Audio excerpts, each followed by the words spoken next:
Good evening, everyone.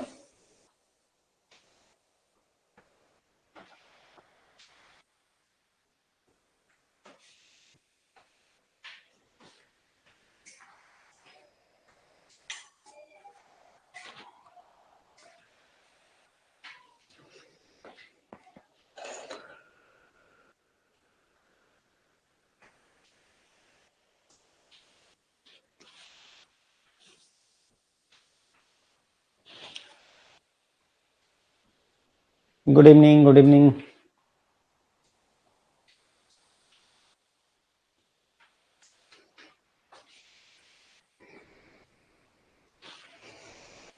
Good evening सभी को। BFM में चैप्टर नंबर 12 डिस्कस कर रहे हैं।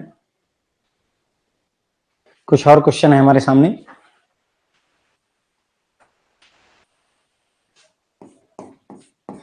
क्वेश्चन नंबर 1 है, जब तक और लोग ज्वाइन करते हैं फटाफट आंसर करना शुरू करिए।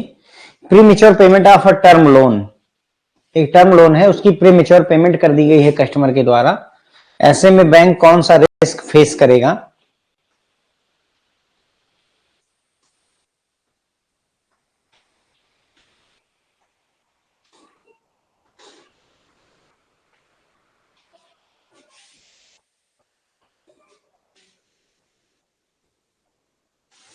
बेसिस रिस्क नहीं होगा। बेसिस रिस्क तब होता है जब एसेट और लायबिलिटी के rate of interest different magnitude से चेंज होते हैं। That's basis risk. ये भी बहुत पूछा जाता है। प्री मेच्योर पेमेंट कर दिया चाहे टर्म लोन की, और चाहे प्री मेच्योर जो है एफडी विड्रॉ करवा ली जाए, इन बोथ केसेस जो है इमीडिएट ऑप्शन रिस्क फेस करता है बैंक। बैंक कौन सा रिस्क फेस करेगा? इमीडिएट ऑप्शन रिस्क फेस किया जाता है।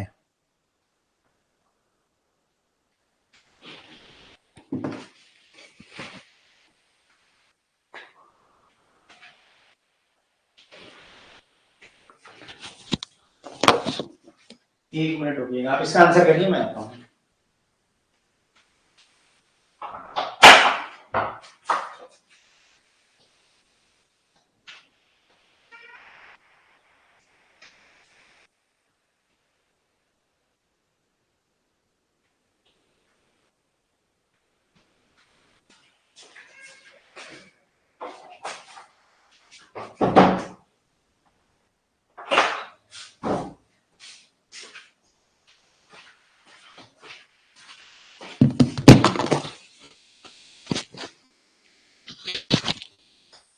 तो सवाल यह है कि एक बैंक है जिसके पास में अर्निंग एसेट ज्यादा है और पेइंग लायबिलिटीज कम है।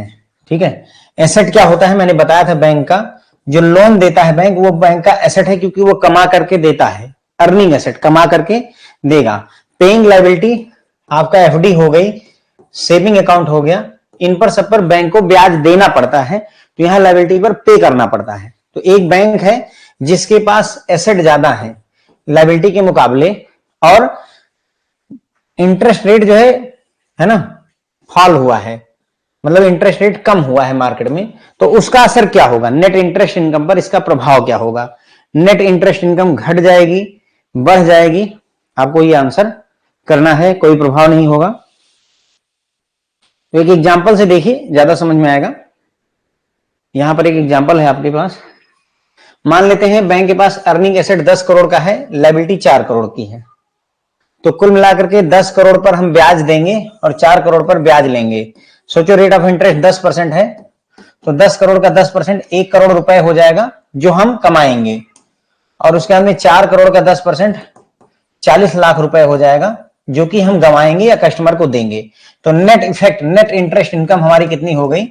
इनकम माइनस एक्सपेंसेस, तो हमारा 60 लाख रुपए हमारी कमाई हो गई। ठीक है, 60 लाख रुपए। वही मैंने यहां भी लिखा हुआ है, देखिए। समझने की बात है कि 10 में से 4 घटा दिया, 6 बचा, 6 का 10% निकाल लिया, वो भी ठीक है, और ऐसे जो आपको समझा रहा हूं ये भी ठीक है।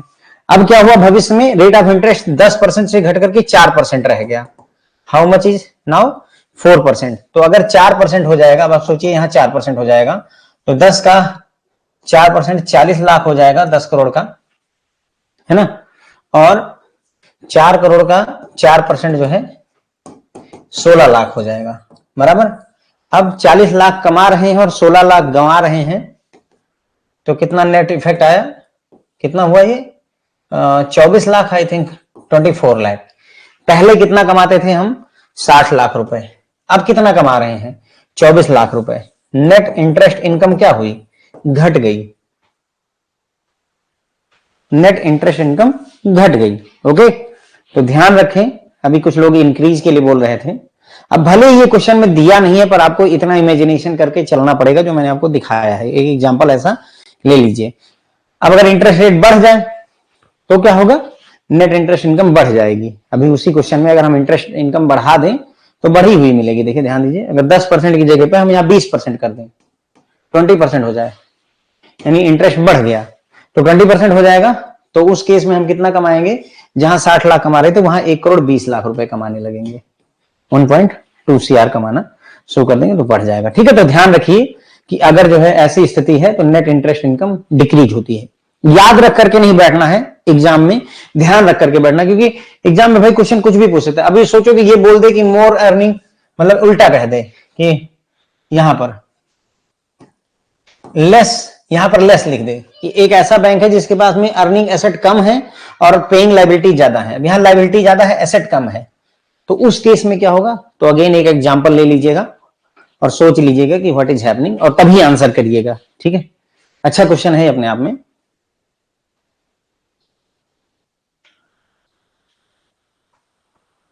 Credit risk refer to potential risk that, मतलब क्रेडिट रिस्क किसे कहते हैं, बेसिकली डेफिनेशन पूछी गई है। क्रेडिट रिस्क किसे कहते हैं,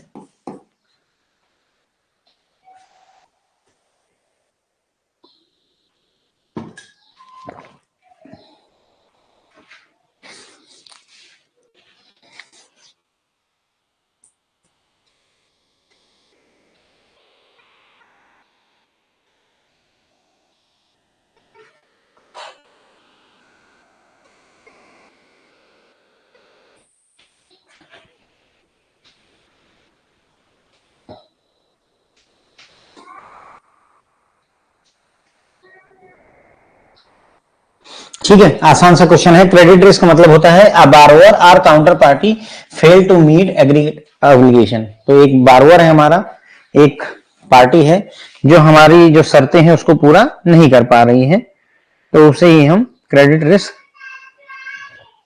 कहते हैं।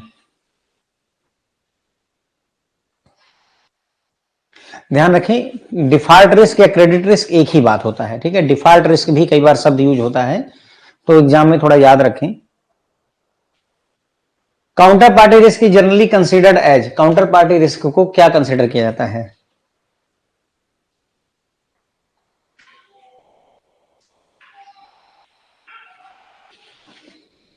काउंटर पार्टी रिस्क को जनरली क्या माना जाता है। ये एक लॉन्ग टर्म क्रेडिट रिस्क है, ये एक ट्रांजिएंट फाइनेंशियल रिस्क है, ये एक लिक्विडिटी रिस्क है, और ये एक सिस्टमिक रिस्क है। कौन सा रिस्क में हम इसको मानेंगे काउंटर पार्टी रिस्क को।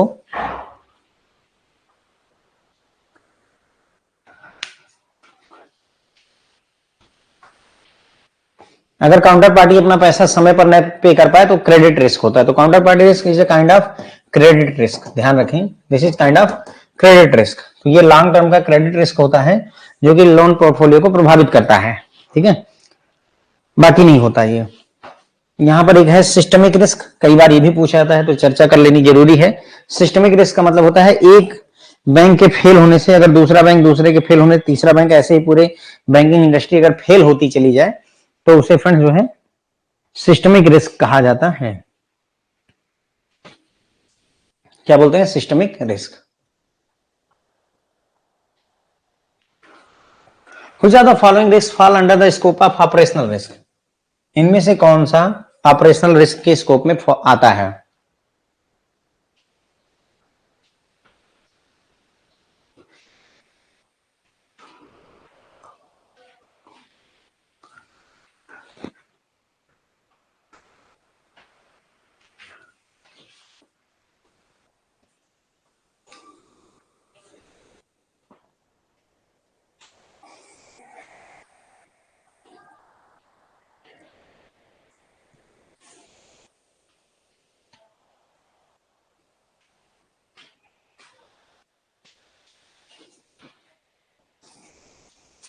ऑपरेशनल रिस्क में कौन कौन से रिस्क आते हैं, ये भी बड़ा अच्छा क्वेश्चन है अपने आप में।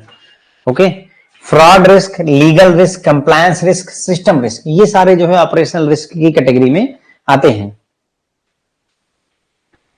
ये सभी के सभी और भी हैं, देयर आर मेनी मोर। देखो क्या है इसमें, fraud risk, communication risk, documentation risk, competence risk, model risk, cultural risk, external event risk, legal risk, regulatory risk, compliance risk, system risk and so on. ये सारे के सारे ऑपरेशनल रिस्क का ही part होते हैं।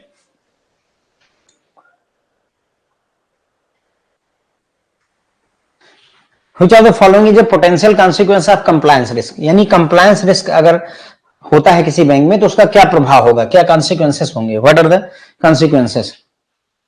मॉडल रिस्क सर कहते हैं जब आपने कोई एक मॉडल बनाया है, एक कोई सिस्टम डिजाइन किया, उसके हिसाब से आंसर आना चाहिए 10, लेकिन एक्चुअल में जब आप मतलब ऐसे समझ लीजिए, एक एग्जांपल और लेते हैं, एक मॉडल आपने डेवलप किया, आपके हिसाब से पूरे साल में आपकी कमाई 10 करोड़ होनी चाहिए, ऐसा आपने एजम्पशन लिया एक मॉडल बना करके, इतनी सेल रहेगी, इतना एक्सपेंसेस रहेगा, मेरा प्रॉफिट 10 करोड़ का होगा।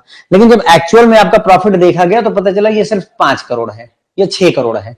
तो ये जो डिफरेंस आया है इसी को फ्रेंड्स मॉडल रिस्क कहते हैं, क्योंकि आपने एक मॉडल डेवलप किया था और उस मॉडल के हिसाब से 10 करोड़ का प्रॉफिट होना चाहिए था। कैसा मॉडल डेवलप किया सर, आप एजम्पशन करते हैं ना कि मैं 20 करोड़ रुपए का सामान बेचूंगा, है ना, उसमें से 10 करोड़ रुपए मेरा खर्चा होगा सारा, तो 10 करोड़ रुपए का प्रॉफिट होगा, ऐसा एक मॉडल आपने बनाया, एक्चुअल में आपको 6 ही करोड़ का प्रॉफिट हुआ। तो ये जो डिस्क्रिपेंसी, ये जो डिफरेंसेस क्रिएट हुए, दैट्स मॉडल रिस्क। ओके, तो कंप्लायंस रिस्क यदि नहीं फॉलो किया जाता है तो उसके कॉन्सिक्वेंसेस क्या होंगे, लीगल पेनाल्टी लग सकती है, फाइनेंशियल लॉस हो सकता है और रेपुटेशन आपका डैमेज हो सकता है। सेकंड क्वेश्चन पूछा गया है, अच्छा चलिए अच्छी बात। सेकंड क्वेश्चन एग्जाम में पूछा जा चुका है 2024 में। एक मिनट देख ही लिया जाए, अच्छा क्वेश्चन है अगर तो। हाँ ये वाला क्वेश्चन, हाँ ये अच्छा क्वेश्चन है, मैंने बताया था इसका कॉन्सेप्ट समझाया था आपको, ये अच्छा क्वेश्चन है, पूछते हैं। एनआईआई वाला, ठीक है, तो ये हो गया हमारा, लीगल पेनल्टी आपके ऊपर लग सकती है, आपको फाइनेंशियली लॉस हो सकता है, आपकी रेपुटेशन खराब हो सकती है कंप्लायंस रिस्क की वजह से। सवाल यह है कि कंप्लायंस रिस्क को और किस नाम से बुलाया जाता है, कंप्लायंस रिस्क को ऑफन किस नाम से बुलाया जाता है, credit risk, liquidity risk, market risk, integrity risk.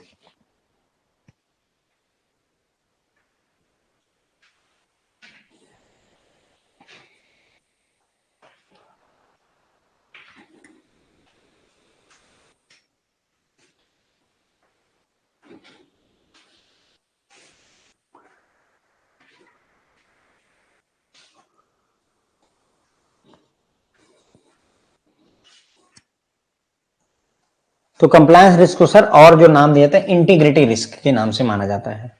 Integrity risk क्या बोलते हैं, integrity risk. Compliance risk is also called integrity risk since bank's reputation is closely linked to its adherence to principles of integrity and fair dealing, है ना। मतलब bank अगर अच्छे से काम करेगा, क्लर्क के पास पैसा दिया आपने, उठा के जेब में रख लिया, अगर ऐसी उसकी इंटीग्रिटी है, ऐसा वो करता है तो फिर गड़बड़ हो गई ना। तो हमारे अगर हम चीजों का कंप्लायंस कर पा रहे हैं, इसका मतलब हमने इंटीग्रिटी अपनी मेंटेन करके रखी हुई है। ओके,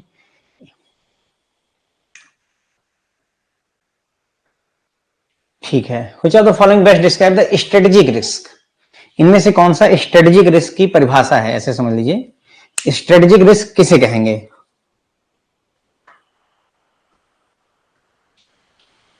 आपकी स्ट्रेटजी गलत हो गई है, दैट्स स्ट्रेटेजिक रिस्क। ओके,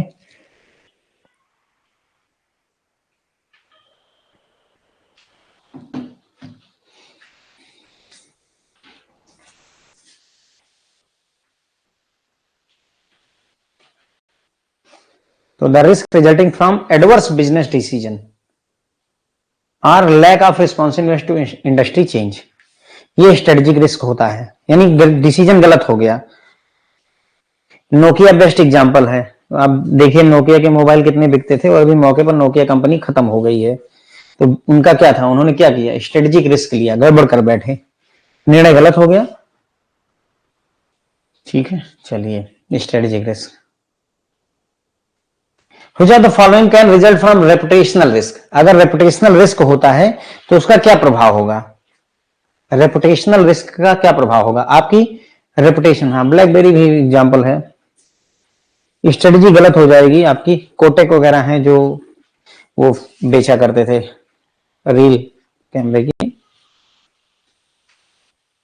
वो भी खत्म ही हो गए।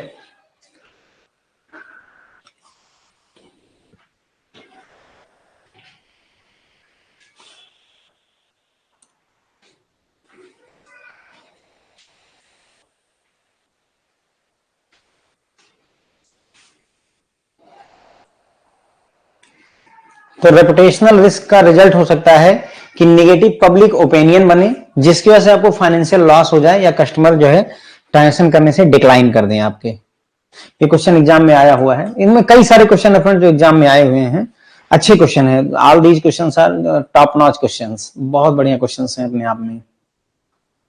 अभी किसी सर ने पूछा ही था कि मॉडल रिस्क क्या होता है। Here is model risk. What is model risk?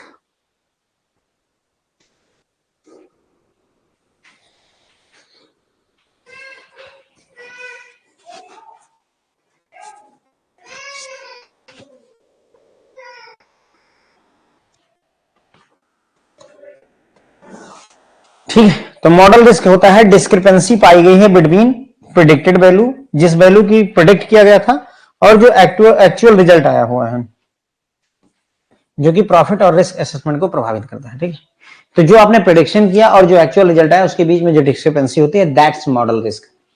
ठीक है, तो एक प्रेडिक्शन किया था आपने मॉडल के तहत। ठीक है, तो हमने 10 क्वेश्चन यहाँ पर डिस्कस कर लिए। मैं एक बार आपको दोबारा से ये 10 क्वेश्चन रिवाइज करवाता हूं। अब इसके बाद में भी अगर कुछ लोग ज्वाइन कर लेते हैं तो उनके लिए फिर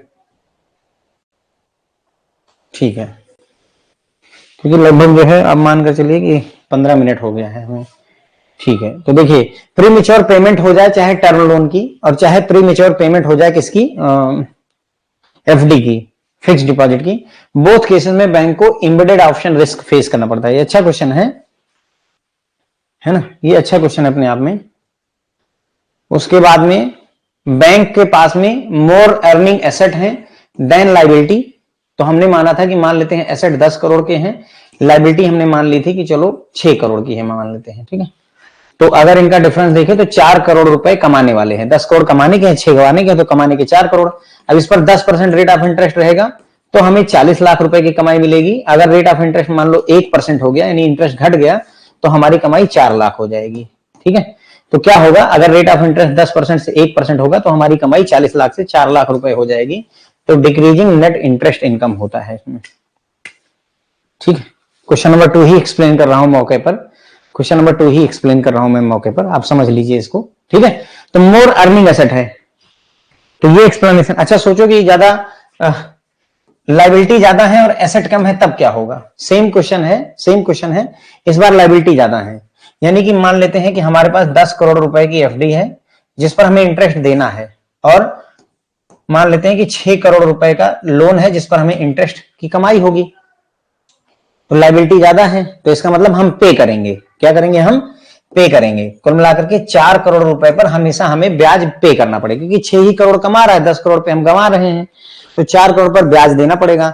अब अगर 10% रेट ऑफ इंटरेस्ट रखेंगे तो हमें क्या करना पड़ेगा, जनता को 40 लाख रुपए देने पड़ेंगे। क्या करना पड़ेगा, जनता को 40 लाख रुपए देने पड़ेंगे माइनस में। ठीक है, और अगर रेट ऑफ इंटरेस्ट 1% हो गया तो हमें जनता को 4 लाख रुपए देने पड़ेंगे।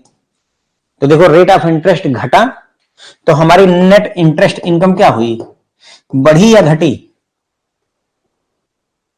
रेट ऑफ इंटरेस्ट घटा, 10% से 1% हुआ। हम 40 लाख पे करते तब 4 ही लाख पे कर रहे हैं, तो हम तो कम देना शुरू कर दिए। तो हमारी नेट इंटरेस्ट इनकम जो है एक तरीके से बढ़ गई। ठीक है, नेट इंटरेस्ट इनकम हमारी बढ़ गई है। देखिए एक एग्जांपल यहां मैं, कोई बात नहीं फिर से समझाता हूं अगर नहीं समझ में। देखिए सवाल ये है, एक बैंक है जिसके पास एसेट ज्यादा है और लायबिलिटी कम है, तो इसीलिए हमने एसेट ले लिया 10 करोड़ का और लायबिलिटी ले ली 4 करोड़ की। अब हमें नेट इंटरेस्ट इनकम निकालनी है। नेट इंटरेस्ट इनकम का मतलब होता है कितना इंटरेस्ट अर्न हुआ माइनस कितना इंटरेस्ट जो है पे किया गया। ठीक, कितनी अर्निंग हुई और कितना पेमेंट हुई। अब मान लेते हैं रेट ऑफ इंटरेस्ट 10% चल रहा है, तो भाई हम क्या होगा, 10 करोड़ के लोन है तो 10% इंटरेस्ट कमाएंगे, तो हमारे पास आ जाएगा 1 करोड़ रुपए। और 4 करोड़ रुपए की लायबिलिटी है, 4 करोड़ की एफडी है, तो हम 10% देंगे तो हमें जनता को 40 लाख रुपए देने पड़ेंगे। तो ओवरऑल हमें 60 लाख रुपए की कमाई होगी। 1 करोड़ कमाया, 40 करोड़ जनता को वापस कर दिया, तो हमारे पास 60 लाख रुपए आ गए। ठीक है, अब क्या हुआ, रेट ऑफ इंटरेस्ट 10% से घट करके मान लेते हैं 2% हो गया। घट करके 2%, क्यों घट गया, क्वेश्चन में पूछा ही है कि 2 घट जाए। ठीक है, अब 10 करोड़ है और 4 करोड़ है। 10 करोड़ का 2% कितना हो गया, 50 लाख रुपए जो कि हम कमाएंगे, और 4 करोड़ का 2% हो गया 8 लाख रुपए जो कि हम जनता को बांटेंगे। तो हमारे पास कितना बचा सर, 42 लाख रुपए बचे। How much we have, 42 lakh रुपए हमने कमाया। पहले कितना कमाते थे, 60 लाख रुपए, अब कितना कमा रहे हैं, 42 लाख रुपए। ठीक है, तो अब इसलिए क्या हो रहा है, हमारी नेट इंटरेस्ट इनकम घट रही है। क्यों घट रही है, क्योंकि हमने रेट ऑफ इंटरेस्ट घटा दिया है। पहले 10% था, अभी 2% ले लिया है। कोई भी एग्जांपल लेकर के आप समझ सकते हैं। फिर क्वेश्चन नंबर 3 था, क्रेडिट रिस्क किसे कहते हैं। तो क्रेडिट रिस्क होता है कोई बारोअर आपका या कोई काउंटर पार्टी है जो कि अपनी बात को, ईएमआई को, अपनी शर्तों को पूरा ना करे, तो उसे फ्रेंड्स क्रेडिट रिस्क कहा जाता है। क्रेडिट रिस्क को काउंटर पार्टी रिस्क या डिफॉल्ट रिस्क भी कहते हैं। Default risk, credit risk. ठीक है, फिर हमने देखा काउंटर पार्टी रिस्क जो है, काउंटर पार्टी रिस्क जो है जनरली क्या कहलाता है, तो काउंटर पार्टी रिस्क होता है एक लॉन्ग टर्म का क्रेडिट रिस्क होता है, एक तरीके का लॉन्ग टर्म का क्रेडिट रिस्क होता है। ठीक है, ध्यान रखिए, counter party risk long term का क्रेडिट रिस्क होता है। फिर हमने देखा इनमें से कौन कौन सा रिस्क जो है ऑपरेशनल रिस्क की कैटेगरी में आता है। तो fraud risk, legal risk, compliance risk, system risk, ये सारे के सारे ऑपरेशनल रिस्क की कैटेगरी में आते हैं। लिस्ट काफी बड़ी है, तो मैंने एक बार और बता दिया था, fraud risk, communication risk, documentation risk, competence risk, model risk, cultural risk, external event risk, legal risk, regulatory risk, compliance risk, system risk, ये सारे के सारे जो है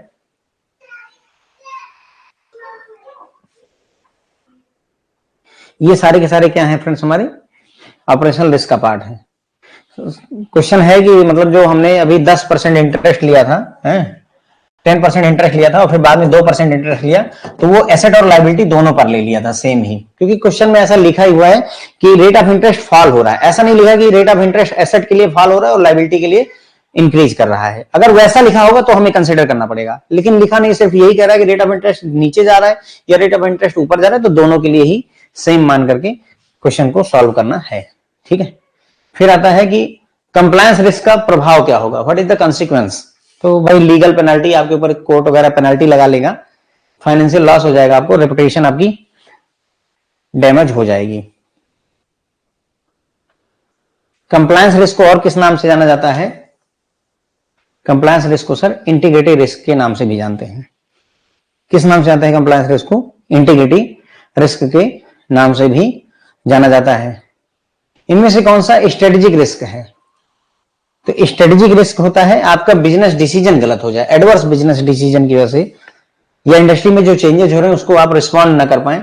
जैसे भी आजकल समय चल रहा है एआई का, है ना, आर्टिफिशियल इंटेलिजेंस का, हर कंपनी जो बड़ी से बड़ी है वो सब इधर की तरफ भागी पड़ी है, एआई की तरफ। क्यों, क्योंकि वही है, अगर नहीं रिस्पॉन्ड कर पाए इंडस्ट्री चेंज को तो बर्बाद हो जाएंगे।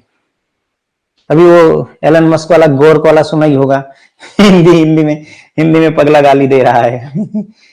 एआई बहुत आगे जा रही है, देखते हैं कहां तक जाती है। फिर है question number 9, which are the following can result from reputational risk. Reputation risk क्या होता है, निगेटिव पब्लिसिटी वगैरह होना, आपके ऊपर से विश्वास उठ जाना, रेपुटेशन रिस्क होता है।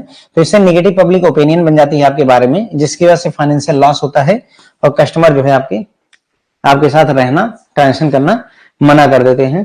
तो रेपुटेशन रिस्क होता है।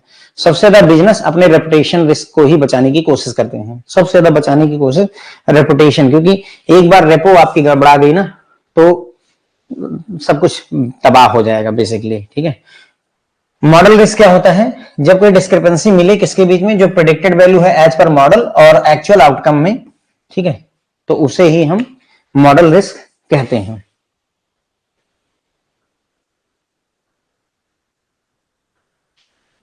क्वेश्चन नंबर 11 है, climate related risk refer to potential risk arising from. Climate risk क्या होता है?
तो क्लाइमेट रिलेटेड रिस्क जो है क्लाइमेट चेंज से या effort to mitigate climate change along with the economic और फाइनेंशियल कॉन्सिक्वेंसेस देयर, है ना।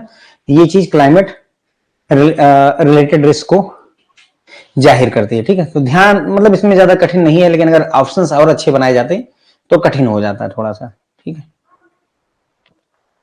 फिर है yield curve risk, a type of basis risk arises due to. तो यील्ड कर्व रिस्क होता है जो कि बेसिस रिस्क का एक टाइप है। बेसिस रिस्क क्या होता है?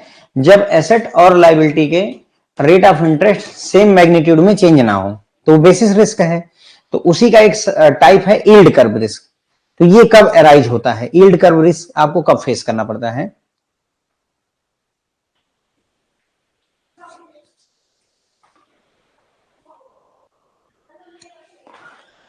तो इसमें क्या होता है, बेसिस रिस्क में rate of interest same magnitude में ना चेंज हो। यहां पर क्या होता है कि हम क्या करते हैं, जो एसेट और लायबिलिटीज होती हैं उनके लिए डिफरेंट मेच्योरिटी बेंचमार्क को सिलेक्ट कर लेते हैं। डिफरेंट मेच्योरिटी बेंचमार्क को हम सिलेक्ट कर लेते हैं, तो उसकी वजह से ये रिस्क आता है। इसे यील्ड कर्व रिस्क कहते हैं। एग्जांपल देखेंगे तो समझ में आ जाएगा। देखिए जैसे यहां पर है, when a liability raised at a rate link to 91 days T bill. तो एक लायबिलिटी है जिसको हमने 91 डेज के टी बिल से लिंक कर दिया है। उसका जितना भी रिटर्न होगा वही रिटर्न हम इस पे पे करेंगे, और उसी से फंड किया गया है एक एसेट को। और एसेट जो है लिंक्ड है किससे? 364 दिन के ट्रेजरी बिल से। यानी जो एसेट है उस पर हमें इंटरेस्ट कितना मिलेगा? जितना 364 दिन के ट्रेजरी बिल का होगा, ठीक है। तो 91 डेज की हमारी लायबिलिटी है, ओके। मान लो इस पे 10% का रेट ऑफ इंटरेस्ट हमें जनता को देना होगा, चूंकि लायबिलिटी है, और हमारा 364 दिन का एसेट है, तो इसमें मान लेते हैं हमारा 8% का हमको जनता से मिलेगा। समस्या क्या है कि भाई जो एसेट है हमारा वो 364 दिन के लिए है, लेकिन ये 91 डेज बाद जो है हमारी लायबिलिटी एक्सपायर हो जाएगी, तो हमें फिर से दूसरी 91 डेज की लायबिलिटी लेनी पड़ेगी। वो 91 डेज की लायबिलिटी हो सकता है अब उसमें 10% का रिटर्न न मिल रहा हो सकता है हमें उसमें 7% का रिटर्न मिल रहा हो। हमें जनता से 8% कमाना है, हमें देना 7% है। तो इस तरीके से मतलब डिस्क्रिपेंसी खड़ी होगी। अब ऐसा 4 बार होगा। देखो 91 डेज का 4 बार होने वाली स्थिति है। 91 डेज की फिर से चेंजेस होंगे। तो ये जो डिफरेंट बेंच मार्क यूज होने की वजह से जो हमें रिस्क फेस करना पड़ता है उसे यील्ड कर्व रिस्क कहते हैं। यहीं पर एक क्वेश्चन जो बहुत पूछा जाता है वो ये है कि जो ट्रेजरी बिल होता है वो सिर्फ 3 दिन, मतलब जो है 3 मेच्योरिटी पीरियड के लिए होता है, और वो 3 ये हैं, 91 डेज, ठीक है, 182 डेज और 364 डेज। ये क्वेश्चन बहुत पूछा गया है कि ट्रेजरी बिल जो है कि किस डिनोमिनेशन में इशू नहीं होता है। जनरली यहां क्या करते हैं 365 डेज भी ऑप्शन में रख देते हैं, और ये गलत रहता है। तो ध्यान रखें 91 का मल्टीप्लाई बाई 2 182 और इसका मल्टीप्लाई बाई 364 डेज होता है। 3 ही मतलब जो है मेच्योरिटी टर्म के लिए ट्रेजरी बिल इशू किए जाते हैं। फिजिकल क्लाइमेट रिस्क को क्लासिफाई किया जा सकता है दो कैटेगरीज में। कौन कौन सी दो कैटेगरीज होती हैं? फिजिकल क्लाइमेट रिस्क की दो कैटेगरी होती हैं। फिजिकल क्लाइमेट रिस्क की दो कैटेगरीज होती हैं, कौन कौन सी हैं?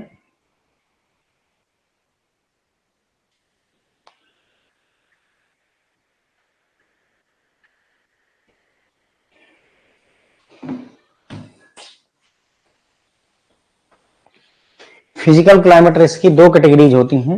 एक होता है फ्रेंड्स एक्यूट रिस्क और एक होता है क्रोनिक रिस्क। एक होता है एक्यूट रिस्क और एक होता है क्रोनिक रिस्क।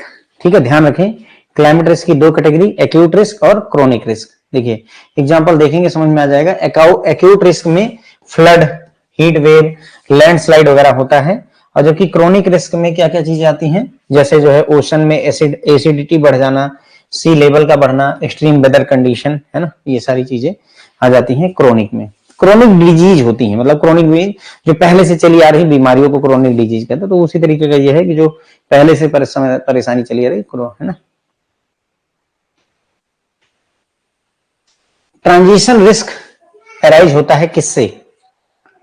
ट्रांजिशन रिस्क शायद पहले नहीं ध्यान दिया होगा, जब कभी डिस्कस नहीं हुआ ये, पर इस बार मैंने रखा है इसको। ट्रांजिशन रिस्क जो होता है वो कहां से अराइज होता है?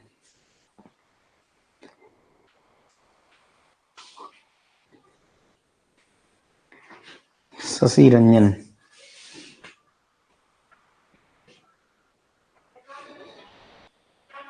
वामसी कृष्णा,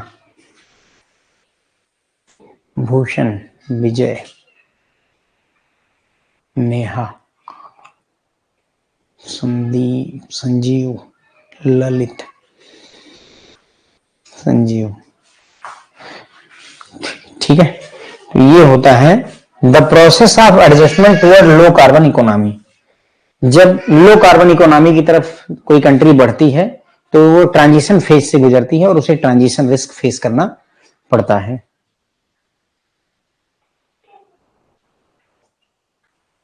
ठीक है, ये क्वेश्चन जो है पिछली बार गड़बड़ हो गई थी, पिछली क्लास में थोड़ा सा गलती पढ़ ली गई थी, उसको ठीक करना है मुझे।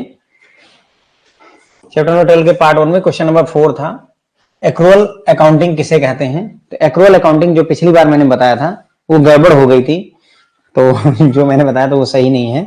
तो इसमें होता है revenue is recorded before earn and expenses are recognised before incurred, ये सिस्टम होता है सर। ओके, तो मतलब रेवेन्यू कमाने से पहले ही, मतलब एक्रूअल सिस्टम का मतलब ये होता है कि पैसा मिले या ना मिले तुमको एंट्री कर देनी है। कुल मिलाकर के पैसा मिले या ना मिले आपको एंट्री कर देनी है, वही एक्रूअल सिस्टम अकाउंटिंग होता है। एक्रूअल सिस्टम ऑफ अकाउंटिंग एक फाइनेंशियल अकाउंटिंग मेथड होता है that allows an entity to record revenue record करिए बिफोर रिसीविंग पेमेंट मिलने से पहले for goods or services sold. जो भी गुड्स और सर्विसेज आपने बेची हैं उसकी पेमेंट मिले या ना मिले, लेकिन उसका रिकॉर्ड जो है रेवेन्यू आप बना लीजिए कि हाँ मैंने ये कमा लिया है। इसी तरीके से एक्सपेंसेस आर रिकॉर्डेड जैसे इनकर्ड होते हैं before the entity has paid for them. पहले आपने पेमेंट नहीं करी उसके बावजूद भी आप उसकी रिकॉर्डिंग कर सकते हैं, कोई मनाही नहीं है। दूसरे शब्दों में revenue earn is recognised on the entity's accounting book regardless of when cash transaction has occurred. मतलब कैश कब मिला है उसके रिगार्डलेस, कैश कब मिला उससे मुद्दा नहीं है, एंट्री अकाउंटिंग बुक में कर दी जाती है रेवेन्यू की, तो उसे बोलते हैं फ्रेंड जो है एक्रूअल सिस्टम ऑफ अकाउंटिंग। पिछले लेक्चर में बिल्कुल उल्टा ही बताया था मैंने, तो वो गलत है, इसीलिए यहां करेक्ट करवा रहा हूं। तो अगर ध्यान है तो ध्यान रख करके एग्जाम में बैठें कि मतलब पैसे मिले या ना मिले अकाउंटिंग की एंट्री कर देना ही एक्रूअल अकाउंटिंग कहलाता है। और ये पिछले कल एक सर ने जो है इसको पॉइंट आउट किया था कि गलती हो रही है। Thank you too sir. एक क्वेश्चन ये मैंने आपको बताया था, अगर याद हो, है ना, कि मतलब जो है ये क्वेश्चन भी पूछा जाता है, तो मैंने यहां रख दिया है। फंडिंग रिस्क, टाइम रिस्क और कॉल रिस्क, है ना, बोला था कि मतलब जो है फंडिंग रिस्क, टाइम रिस्क और कॉल रिस्क, इनको मैच करने के लिए क्वेश्चन बहुत पूछे जाते हैं। तो फंडिंग रिस्क में क्या होता है, आपके पास फंड का आउटफ्लो नहीं हो पा रहा है, तो ध्यान रखिएगा आउटफ्लो की प्रॉब्लम होती है। तो अगर फंडिंग रिस्क ध्यान रखेंगे तो इट इज अबाउट आउटफ्लो। क्यों? जो उम्मीद थी जो है अनएंटिसिपेटेड विड्रॉल वगैरह हो गया तो आप लोन नहीं दे पा रहे हैं, फंडिंग रिस्क हो गया। टाइम रिस्क जब आपका इनफ्लो में प्रॉब्लम होती है, एक्सपेक्टेड इनफ्लो नहीं मिल पा रहा है, ठीक है, तो उसे टाइम रिस्क कहते हैं, यानी ईएमआई वगैरह आनी थी वो नहीं हो पा रहा है। और तीसरा कॉल रिस्क है। कॉल रिस्क में मैंने बताया था क्रिस्टलाइजेशन से याद रखिएगा, क्रिस्टलाइजेशन ऑफ कंटिजेंट लायबिलिटीज, ठीक है। तो याद रखिएगा ये क्वेश्चन पूछा जाता है। पिछले कल भी मैंने हर एक क्वेश्चन को अलग अलग बताया था, आज मैं एक साथ बता रहा हूं आपको। तो फंडिंग रिस्क कब होता है? जब कैश का आउटफ्लो ना मैनेज कर पाए। क्यों? क्योंकि विड्रॉल वगैरह हो रहे हैं, आपके पास पैसे नहीं बच रहे, फंड नहीं बच रहा है। टाइम रिस्क तब होता है जब इनफ्लो ना हो पाए, जितना उम्मीद थी उतना पैसा ना आए, ईएमआई नहीं आ रही है, एनपीए हो जा रहा है, काइंड ऑफ दैट। और टाइम आपका call risk crystallisation of contingent liabilities उसे कहते हैं, ठीक।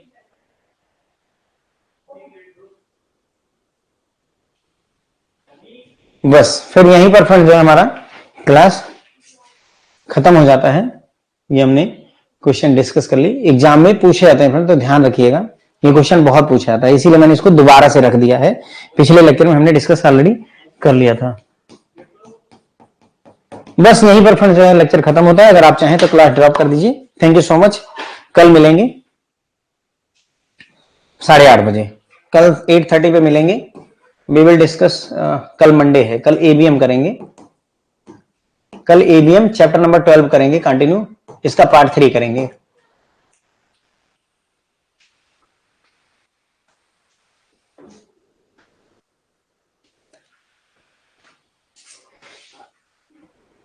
पढ़िए सर, मेहनत करनी पड़ेगी, दूसरा कोई विकल्प नहीं है, दूसरा कोई विकल्प नहीं है। मैं भी तो चाहे जहां हूं आकर के आपको पढ़ाता ही हूं, है ना। और अच्छा पढ़ रहे हैं, मतलब ये समझ लीजिए कि हम बेहतरीन पढ़ रहे हैं। अगर आप थ्योरी देख करके इन चैप्टर्स के और ये पढ़ें और आपके आंसर अच्छे आते हैं तो आपको अच्छा लगेगा जो है। मंडे है कल से, मतलब नया वीक है, मंडे से एबीएम करेंगे, ठीक है, और अगले हफ्ते बीएफएम करेंगे। मैं न्यूमेरिकल वगैरह पे भी काम कर रहा हूँ, वी विल ट्राई कि न्यूमेरिकल और किए जाए, लेकिन ये भी क्वेश्चन आपको डायरेक्टली मिलेंगे जो मैं यहाँ पे करवा रहा हूँ, ऐसा नहीं कि खाली जाएगा, ठीक है। चलिए 12 नंबर, ठीक है सर, बढ़िया है, 12-15 जो भी आ जाए, 10 से ऊपर है तो गुड है, ठीक है ना। ठीक है सर, चलिए सभी को गुड नाइट हमारी तरफ से। कल फिर मिलेंगे 8:30 पे, बुधवार को छुट्टी रहेगी, बाकी हम अवेलेबल रहेंगे।